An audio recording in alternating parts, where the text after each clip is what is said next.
एक हो जाओगे, उधर तेन समझ आ जाएगी कि दुनिया दे विच इस परमात्मा तो वखरा कोई भी नहीं। जो कुछ इस संसार विच है वो सब कुछ परमात्मा वाहिगुरु दे हुक्म दे मुताबिक चलता पिया है। इसे करके महाराज ने बोल के ना मन की पवित्रता तक पहुंच, साहब जी कहते जिदन तू मन की पवित्रता तक पहुंच गया उदन तेन समझ आ जाएगी। सबे घट राम बोले, रामा बोले, राम बिना को बोले रे। एकल माटी कुंजर चीटी भाजन है बहु नाना रे। महाराज जी कहते मन की पवित्रता तक पहुंच, जिदन तू मन की पवित्रता तक पहुंच गया उदन तेन समझ आ जाए कि अवल अल्लाह नूर पाया। कुदरत के सब बंदे एक नूर ते सब जग उपजा, कौन भले को बंदे। महाराज जी कहते मन की पवित्रता तक पहुंच, जिदन पहुंचेगा उदन पंक्तियां तेरी जबान ते टिकन गिया। एक पिता एकस के हम बारक, तू मेरा गुरहाई। मन की पवित्रता तक पहुंच, जिदन पहुंचेगा उदन कवेगा फरीदा खालक खलक में, खलक वसै रब माहे। मंदा किसनू आखिया जा तिस बिन कोई नाहे। महाराज जी कहते जिन्ना चिर मन मलीन वा उन्ना चिर साहब जी कहते आ मेरा आ तेरा। जिदन महाराज जी कहते मन पवित्र हो गया उदन तू ये कहेगा किसी का कुछ नहीं, सब कुछ परमात्मा का ही परमात्मा का है। इसे करके साहब जी कहते मन की पवित्रता गुर नौ निध दरियाओ जन्म हम कालख धोए। मन की पवित्रता गुरु रूपी दरिया विच इशनान करन दे नाल होनी है। ते भट सहबान कहते जाकी दृष्ट अमृत धार, कालक खन उतार। कहते तिमर अज्ञान जाहे दर्श द्वार। फिर अगे बड़े प्यार वाले बोल के कहते ओए जो सेवै शब्द सार, गाखड़ी बिखम कार, ते नर भाव उतार किए निर्भार। बड़े प्यार वाला बोल के कहते गुरु अंगद देव पातशाह जी ओ मनुख जेड़े तेरे दिते तेरे द्वारा दिते हुए शब्द नूं कमाउंदे, जिहड़ा कमाउणा बड़ा औखा है, पर जिहड़े कमा लैंदे आ ना कहंदे ते नर भाव उतार किए निर्भार। उन्हां नूं तूं वकारां दे भार तों रहत करदा है, इस भव सागर तों पार कर लैंदा। हुण इत्थे एक गल वास्ते ध्यान जरूर दिया जे प्यार वालिओ, सारे पढ़दे वासी कमाउंदे नहीं गए। ते महाराज ने बाणी विच किते नहीं कहा कि तू पढ़, गुटका बंद कर ते उन्हें कपड़े विच लपेट के अलमारी विच रख दे।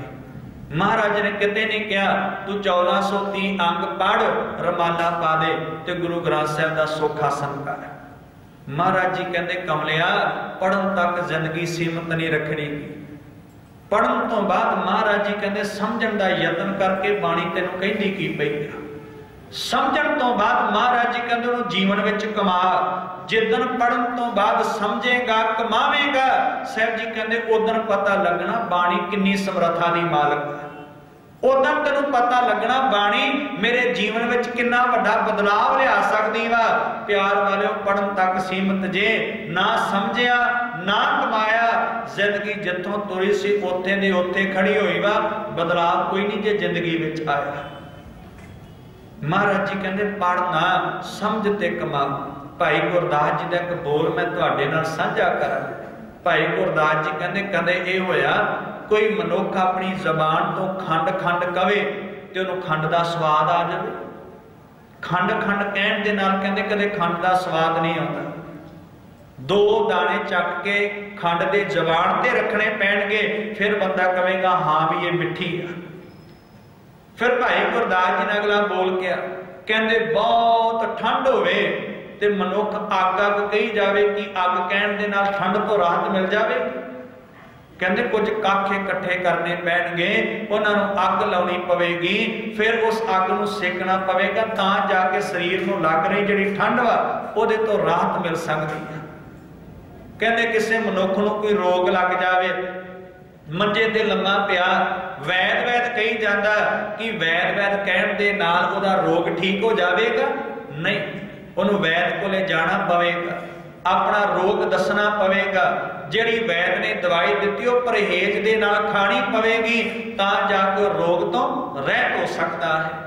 फिर भाई गुरदास जी ने चौथा बचन किया, कहते एक मनुख घर दे विच वेला बैठा, कोई काम नहीं करता, गवांढियां दी कोठी वाल वेखदा ते कहंदा भी आपां भी एक दिन इदां दी कोठी पाउणी जरूर।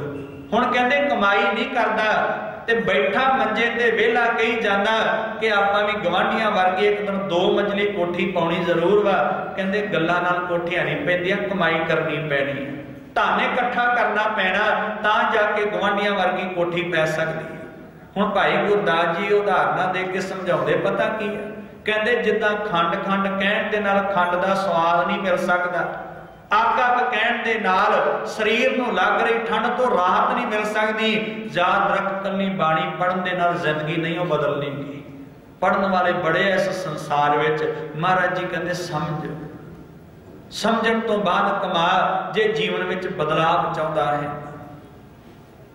भाई गुरदास जी दे बोल कहंदे खांड खांड कहे जेबा ना स्वाद मीठो आवे, अगन अगन कहे सीत ना विनाश है, वैद वैद कहत रोग मिटत न काहू को, दर्प दर्प कहे पर दर्प ना विलास है, चंदन चंदन कहत ना प्रगटै सुबास बास, चंद चंद कहे उजियारो ना प्रगास है, कहते तैसे ज्ञान गोष्ठ कहत ना रहत पावे, करनी प्रधान भान उदत आकाश है। इत्थे पढ़न नाल जिंदगी नहीं बदलेगी, समझ कमा।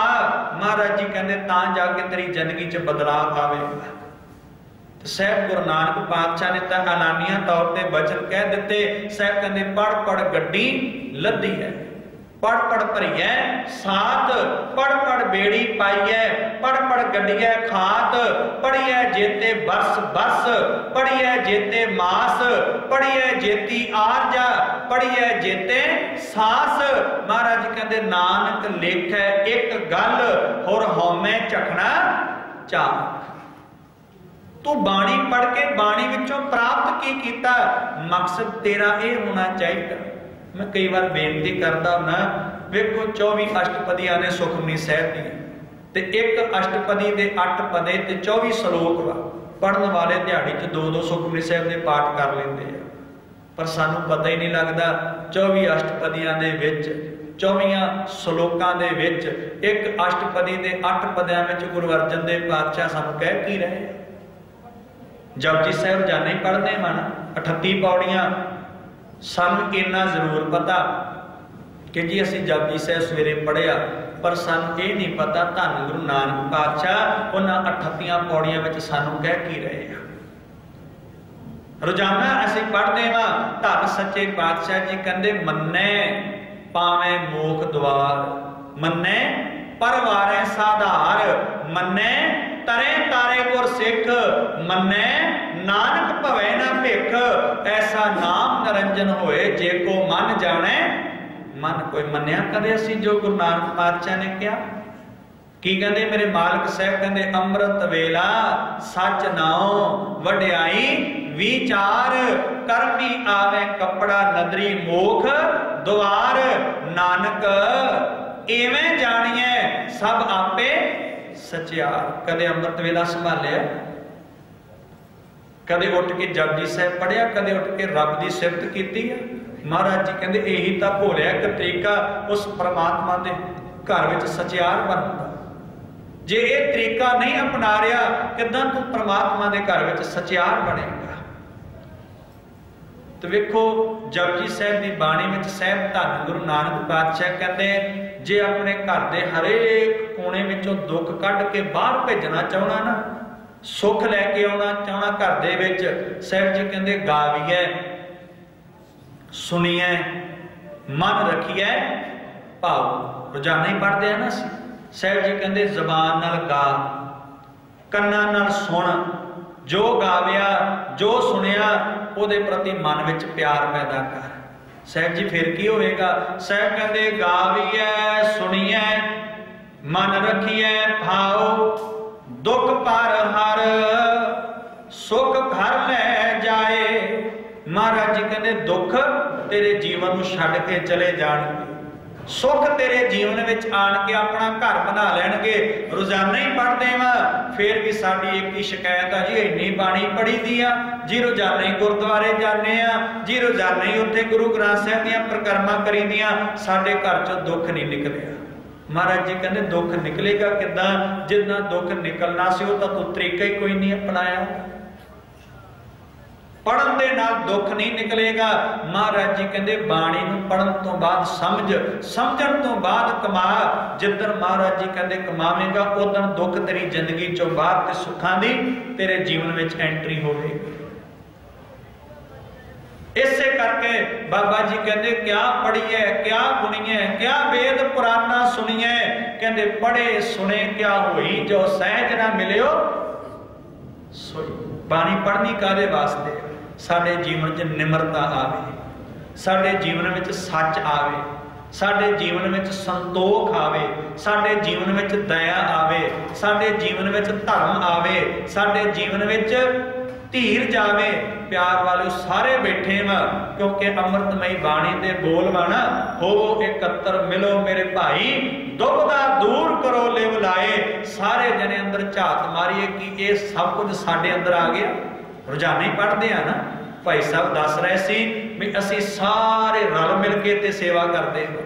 किसी नूं कीर्तन करने की ड्यूटी मिली, किसी नूं गुरु ग्रंथ साहिब जी का प्रकाश करने की ड्यूटी मिली, किसी नूं नितनेम साहिब करने की ड्यूटी मिली। हरेक अपने अपने काम ते लगा होया। बहुत खुशी हुई जदों भाई साहब जी ने दसिया। पर वेखो महाराज कहते भी सेवा तू जरूर कर भाई, पर जो कुछ सेवा करन तो बाद तेरे जीवन में आना चाहिए। जे तां आ रहा फिर ठीक वा, तू सच्चा सेवादार आ। ते महाराज जी कहते जे वो कुछ तेरे जीवन में ही ना आया तो फिर कादी तेरी सेवा परवाह। बाणी पढ़न तो बाद अंदरों विरोधता निकलनी चाहिए सी। गुस्ताखी माफ करा जे अंदरों विरोधता नहीं साडे निकली। बाणी पढ़न तो बाद साडे अंदर ईरखा नहीं चाहिए सी। ईरखा उस तरह अंदर बैठी हुई है। बाणी पढ़न तो बाद साडे अंदर बगाना नहीं, बगानापन नहीं चाहिए सी, पर उदा ही बैठा होया है। महाराज जी कहते की बाणी पढ़न का तेन लाभ होया बई? बाणी पढ़, साहब जी कहते तेरे अंदर नरोल गुण होने चाहिए आ। वो गुण जिन्होंने आउण दे नाल तेरे विच ते रब दे विच अंतर नहीं चाहिए। तो प्यार वाले मैं बेनती करदा ना, 70 साल हो चले जपजी साहब पढ़दिया। जिदन जपजी साहब शुरू किया सी उदन भी जिंदगी जीरो ते खड़ी सी। 70 साल हो चले जिंदगी अज भी जीरो ते खड़ी हुई है। क्यों? क्योंकि पढ़ी गए हैं ना, समझे ही नहीं, बाणी को कमाया ही। अज साडा जोर कित्थे लग गया जी, बाणी पढ़ो जी, बाणी पढ़ो। वेखो मैं कहना जेडे बंदे ये कहते हैं ना बाणी पढ़न तक सीमित रहो, गुरु नानक दे सिख नहीं हो सकते। गुस्ताखी माफ करे जी। बाणी नूं कमाउणा पैना, बाणी नूं समझना पैना, तां जाके जिंदगी बदलनी। छोटी जी उदाहरण देवां समझ आ जाएगी गल। घर दी सुआणी ने भोजन तैयार किया, प्रशादे तैयार किए। प्रशादे तैयार करन तो बाद उन्होंने कपड़ियां विच लपेटा ते टिफन दे विच बंद कर दिता। कहते भी थाली विच परोस के मैं किसी को देना नहीं गा प्रशादा। हुण वेखो पका के उन्हां प्रशादियां नूं कपड़े विच लपेट के टिफन विच रख दिए, कोई दा लाभ होवेगा? नहीं ना लाभ होवेगा। लाभ कदों होना? जदों वो प्रशादा थाली विच पा के सब्जी दे नाल परोस के अगे रखा जाएगा, खाधा जाएगा, तां ही उहदा लाभ होना ना। पका के कपड़े विच लपेट के टिफन विच रख दिता, कोई लाभ नहीं। सच करके जानिया जे बाणी पढ़नी इस तरह वा जिदा कपड़े विच प्रशादा पका के लपेट के टिफन विच बंद करके रख दिए। महाराज जी कहते ये पढ़न तक सीमित ना रहे, बाणी नूं समझ, बाणी नूं कमा, तां साहब जी कहते तेरे जीवन विच नखार आउणा है। जिदन तेरे जीवन च नखार आ गया उदन महाराज जी कहते तेन समझ आ जाएगी हुक्म है अंदर सबको, बाहर हुक्म ना कोए। नानक हुक्म है जे बुझे ताहो मैं कहे ना कोए। सहब धन गुरु अंगद देव पातशाह महाराज का बड़े प्यार वाला गुरसिख होया भाई जीवा। दोनों पति पत्नी बड़े प्यार दे नाल साहब जी वास्ते खिचड़ी तैयार करके लैके आउंदे आ। रूटीन मई ये मर्यादा उन्होंने दोनों ने बनाई हुई। अमृत वेले उठना, जपजी साहिब की बाणी का पाठ करना, चुल्हे में अग बालनी, बड़े प्यार के नाल खिचड़ी तैयार करके एक भांडे विच पा के महाराज जी वास्ते लैके आउणी ते साहब ने वो खिचड़ी छक के असीसां देनी। अज बहुत तेज मीह आया, बहुत तेज हवा आई, अज चुल्हे दे विच अग बलण दा कोई भी अवसर नहीं दिसदा पिया।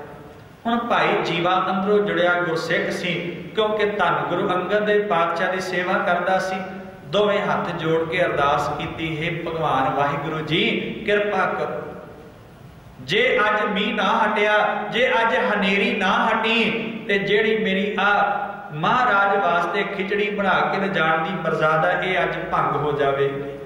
अरदास मनो कीती ते महाराज जी कहते बिरथी कदे ना होवी जन की अरदास। मीह बंद हो गया, हनेरी बंद हो गई।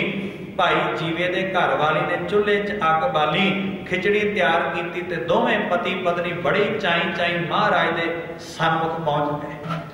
अज धन सच्चे बादशाह महाराज ने वेख्या तां जरूर, पर जिद्दां महाराज जी अगे दोनों नूं वेख के खुश हो जाते सी ना, अज महाराज जी खुश नहीं होए। ते सच्चे बादशाह ने एक बोल क्या, जीविया जपजी साहब पढ़दा? कहता हाँ महाराज जी तुहाडी कृपा सदका रोजाने पढ़दा। ते सच्चे पातशाह जी कहते आ भी पौड़ी पढ़दा, तो हुक्म रजाई चलना नानक लिखिया नाल। कहता महाराज जी हाँ पढ़दा। ते साहब जी कहते फिर पंक्ति कमाउणी किन्ने? पढ़दा तो रोजाना, ते महाराज जी कहते पंक्ति कमाउणी किन्ने आ? कहता सच्चे पातशाह जी मैनूं समझ नहीं आई। धन साहब जी कहते मीह पै रिहा सी, हनेरी चल रही सी, उहदे हुक्म दे विच सब कुछ हो रिहा सी। उस हनेरी विच, उस मीह दे विच भी कईयां जीवां दा भोजन परमात्मा उन्हां तक भेज रहा सी। महाराज जी कहते तू उहदे हुक्म की अदुली कीती। धन साहब जी कहते जेड़े उहदे हुक्म की अदुली करन ना वो गुरु नूं चंगे लगदे ते ना वो परमात्मा नूं चंगे लगदे।